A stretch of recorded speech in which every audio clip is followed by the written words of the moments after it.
Magandang araw natin mga kalods, nandito naman tayo.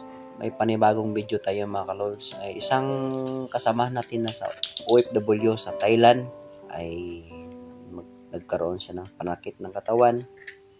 Ilang taon nang ginadala-dala niya at maraming mga nagmassage sa kanya, kahit Thai massage nagawa na din niya.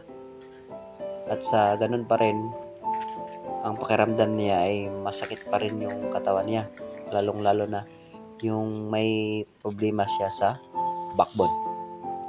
Alam mo mga kalods, sa ginagawa natin yung mga kalods, bago muna natin ni patuloy yan, ginagawa ko muna yan yung nagsiswedish tayo. Nakikita nyo yan, ang style ng mga kamay natin kung paano isi-Swedish. So yun ang ginagawa natin ay Swedish massage yan sa mga kalods.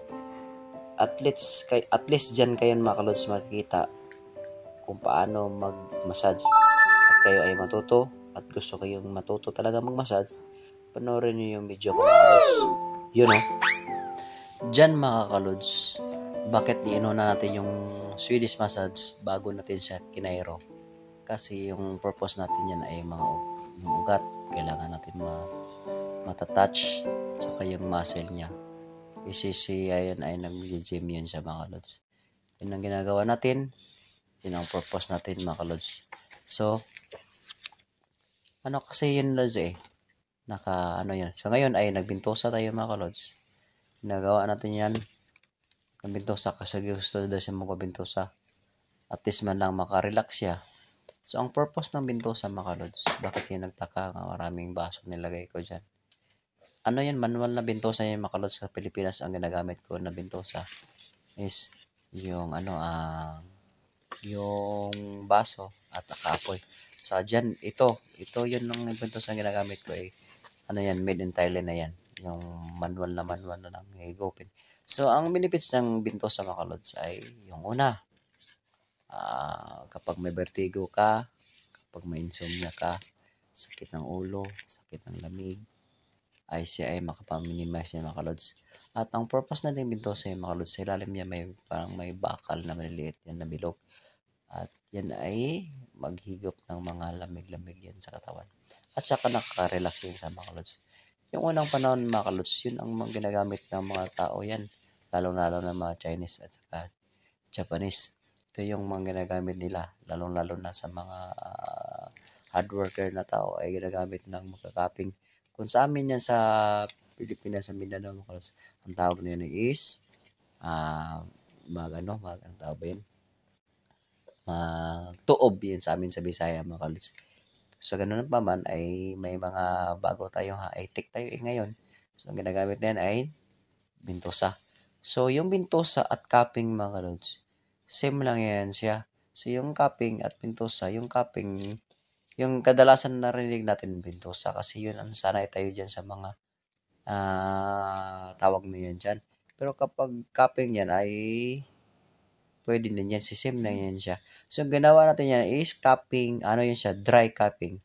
So, ibig sabihin, kung dry cupping mga kalods, oil lang talaga ang nilagay at hindi natin sinugatan. Kung wet cupping natin yan, ay lalabas talaga yung dugo. So, yun mga kalods na yan, tinanong ko siya kung ano yung type ng dugo niya. Kasi yung dugo niya, type BR or type O. Kung type O ka naman mga kalods, kapag ikaw ay mag-ibibintosa, ang marami kasi kayang pasa pagkatapos ng pintusa kadalasan. Kung kapag type B ka or type O ka, yung skin mo ay hindi masyadong sensitive. Hindi katulad ng ibang mga type na yan, type EB, sa type type B, yun sa sensitibo. So, ang mapasa sa katawan ay maiiwan pa yun matagal-tagal. Yung iba, minsan mga 3 weeks, 1 month, kasi sa yung pasa niyo kasi nagdepende yan sa skin niyo na sensitibo. So, yun mga kalods tandaan nyo, ang bintosa ay maraming beneficiary sa katawan. At saka lalong nakarelax yan. Pagkatapos na yan, within 30 minutes, ay magkagaan yung katawan niyo mga kalods kapag kayo magbintosa. So, ngayon mga kalods, huwag na nyo patagalin pa mga kalods. Kung gusto kayo magpabintosa, kung iba yung pakiramdam niyo, pahilot na kayo yan. magpakairo na kayo, wag na kayo magpatagal pa.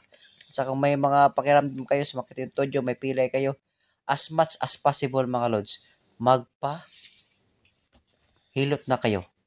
Kasi kapag hindi kayo magpahilot, yung mga may na-dislocate kayong mga buto na hindi mabalik sa posisyon niya, ay magkaroon kayo ng manhid ng katawan. So, yun ang nangyari sa kanya mga lods. Marami siyang inom na tambal at marami siyang napuntahan ng mga